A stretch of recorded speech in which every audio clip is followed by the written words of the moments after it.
We're starting on these curves right here. You can see it's a 2-lane road here, and we should be going over a small bridge pretty soon, as I recall.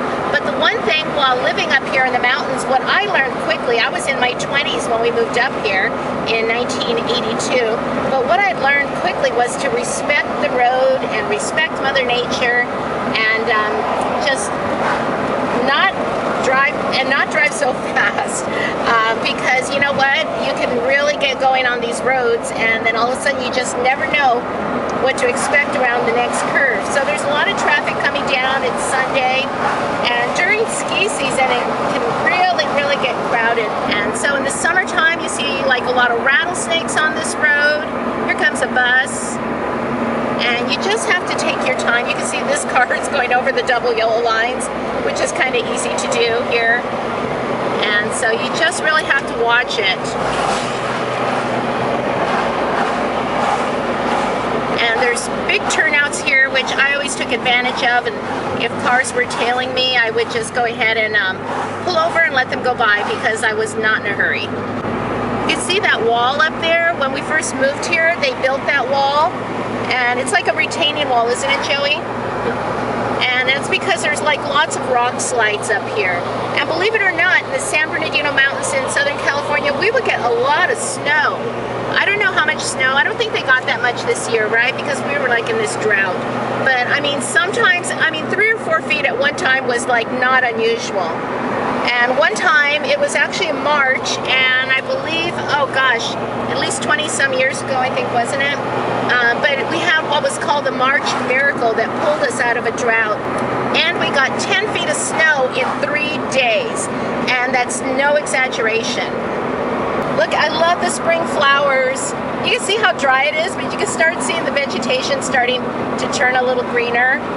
And so my friend was telling me that there aren't many squirrels up here right now, that they had to bring in squirrels from other states because apparently there was a squirrel epidemic and it wiped out the squirrel population.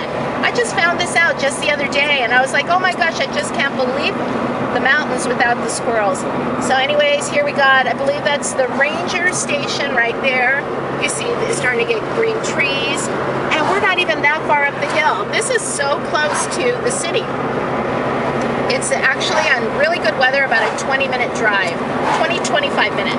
The first year we moved up here in 82, summer of 82, these curves right here, there was a tarantula crossing here. Oh my gosh, I would see all these tarantulas. Some of them were smashed because people were driving over, but there were so many. And I was just freaking out because I have a spider phobia. And I thought, okay, if my car breaks down here, I am not getting off this car. So anyways, yeah, later other friends of mine said they remember that too. It was all right in here. You can see right over here, I'm gonna move this right over here, and a little further up is where the road gave out a few years ago. And it took quite a while for them to fix it, but the road literally just slipped away from the mountain. No one was hurt, thank goodness.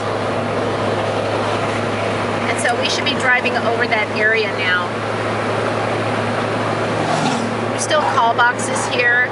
I mean, I was driving this road when there was no cell phones, you know, and so if you broke down, you know, you just prayed there was a call box there, or in my case, I had a recognizable Jeep that was pink and white. It actually looked like it belonged more in the beach area, had big pink waves on it, and I remember a man one time stopped to help me, and he said the only reason he stopped was because he had recognized me from the gas station. There was one gas station in town at that time. I think there's 2 now. Well, there's one in Running Springs and one in Arrowbear. And when we moved up here into Running Springs, Arrowbear area, everything closed at 5 o'clock, and I just was not used to that. Mountain living is so different from the city, and I'll tell you, I'm a Southern California city girl, so it took some adjustment for me.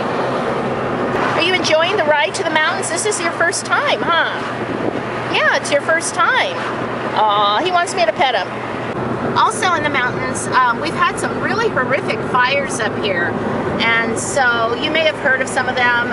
If you heard, like, the Big Bear area is a really popular area, which is not far from here. It's above where we used to live.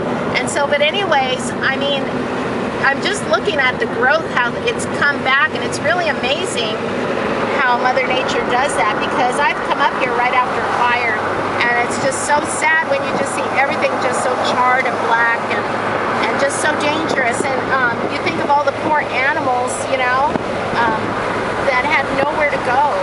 I can't even believe I used to drive up and down this mountain. But like I said, I had a four-wheel drive Jeep, and I was much younger then, and it just didn't bother me. I just drove up and down. People said they saw me going up and down all the time. It's funny, I haven't been up here in so long, but I could already feel it. We're getting close to Running Springs. And you know what I was just thinking too, Joey used to drive this mountain road almost every day going to work. He would be up at what time, like 4 in the morning, and getting his car out, trying to get his car up our private road, which was kind of steep, and I would hear his car slide back. And okay, we're coming up, you guys. This is so pretty right here. Is this the first passing lane, Joey? From Running Springs? Yeah. Okay, so this is where I was when we had that March Miracle snow, and my husband Joey and our boys were down the hill at some baseball card show, and guess what? I'm coming down here, there's a CHP here making sure everyone has their chains on, and my windshield wipers on my Jeep went out, so I made a U-turn and I pulled over, wiped off my windshield, all the snow that was just sticking, and then the windshield wipers worked for a second, and I said, you know what, I'm just gonna go home. And I made it home, but there was just this, I would say the size of a saucer, that opening space in my windshield, by the time I got to Arrowbear and was able to pull over and wipe the snow off again, because everything here had turned completely white, and I didn't know where to pull over. I didn't know if I'd be going off the edge of the road or what. And so anyways, yeah, I barely made it home. My knee was shaking, my leg was just bobbing up and down, and so I didn't make it down the hill. And it's a good thing, because the mountain road was paralyzed and closed for how many days? 3, 4, 5 days, and they ran out of places where to put the snow plows. And it was almost like, it felt like a Stephen King movie, because myself and some of our neighbors were walking down the middle of the highway to the Arrowbear liquor store just to get out of the house and walk, and we were all just walking down the middle of the highway. And in hindsight, it kind of felt like a Stephen King movie. But I was just grateful to get home. The next morning, the snow in our backyard was up to our roof. That was on the upper level. We're going to enter Running Springs. Oh my gosh, I have not been here in years, you guys. Our kids went to school up here for all those years, from preschool through high school, most of their high school years. They didn't go their last couple of years because we had moved down the hill when my husband had cancer, and so we had to be closer for his treatments. And so anyways, but here we are, Running Springs this way. I used to have a doll shop in here too, and my husband had this little business too called Joey's Toys, where he worked on cars. So anyway, oh my gosh, see, this is the tiny town, you guys. And I see one of the buildings there is for rent. And wow, there's a thrift store here, you guys. Oh my gosh, a thrift store. Now I'm really excited, right? Oh, that used to be the bakery there. It was so good.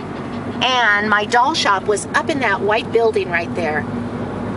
My husband was once Santa Claus here, and I was trying to get people to get into my shop, and he ended, oh, there's a little market.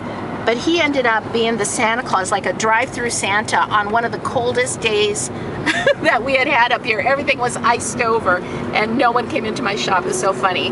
But he was a drive-through Santa and handed out candy and toys to all the kids that their parents pulled up. So we just went through Running Springs, really. You just blink your eyes and you're past. There's Lloyd's, famous little restaurant there. I was fortunate to meet Lloyd's. I used to work where it says Rocky Roadhouse. That was a bakery I worked for a short time. I also worked at Santa's Village, and that was a lot of fun. So I actually had connections with Santa Claus and the reindeers and everything. Snow Valley is 5 miles, yeah. Oh, and right through here, you guys, it could be like Running Springs to just this little bit, a few miles, but it would get so socked in with fog. I'm sure it still does. And And I'll tell you, the fog up here in these mountains are scarier to drive through than the snow and ice. I mean, with snow and ice, at least you got four-wheel drive and some snow tires and you'll make it through, but that fog sure puts a monkey wrench in things. Very scary. And our kids, our boys, went to school right here. It was called Charles Hoffman Elementary, and now it's Running Springs Elementary. There's some history right back on that street. Maybe one day I'll tell you about it. Someone very famous lived down that road, and I was lucky to go through his mansion. And so anyways, wow, look at that baseball field, Joey. Did you see the baseball field to the right? Okay, we're now entering Arrowbear. This is where we used to live. And like I said, when we first moved up here, oh my gosh, I was a total city girl, and I hated it up here. That gas station was not here. I absolutely hated it because I felt like I was out in the boonies, and I had two little kids, and living on a private road all of a sudden at the edge of the woods, and actually in the woods with no street lights and all these critters, and and we didn't have a lot of neighbors. A lot of people were what we called cabin people, and we were full-time. But I ended up getting my job at Santa's Village and started to meet people within a year, and I really learned to like it and actually love it. I have a friend that lives off this road. Oh gosh, almost impossible to cross this road during snow season. Oh, there's Arrowbear Liquor. And that used to be a snack shop. Deep Creek Drive-In. Oh my gosh, that's closed, Joey. This used to be the... Oh my gosh, he made that quick turn. I forgot. I held on to Jack. Sorry, Jack. It may not seem complicated to you right here, but when I first moved up here, it took me 2 weeks to leave the house because it felt like a maze. These roads felt like a maze. And imagine there's... Oh, I see a street light now. There was no street lights back then. Okay, and come down here. It's that could be very slippery. I avoided that road then, and then we lived on this street right here, you guys. This is our street, Encina Drive. Road not maintained. Believe that, you guys. Believe it. Here we go. This is where we used to go, and our boys used to go sledding down here. You see, we lived on the steepest road in Arrowbear. We had a really nice visit with Madeline. Madeline, do you want to wave or not? Okay, she doesn't want to wave. But anyways, but she's doing better. She's, you know, one day at a time. And so, but anyways, our house is over to the left, but I didn't think I should put it in this video. We just walked down there, and it looks pretty much the same. You know, exactly the same from when we left it. But anyways, look at that dirt road. But yeah, we used to live right down here. And you could hear, I don't know if you could hear the birds in here. It sounded like a blue jay. But anyways, look, if you notice, there are no squirrels. No squirrels, and that is so weird. It's freaky weird to me because this place was always just overrun with squirrels, big healthy squirrels. And because of that epidemic, they were wiped out. And how long ago, Madeline? About 6 months since you've seen a squirrel? At least.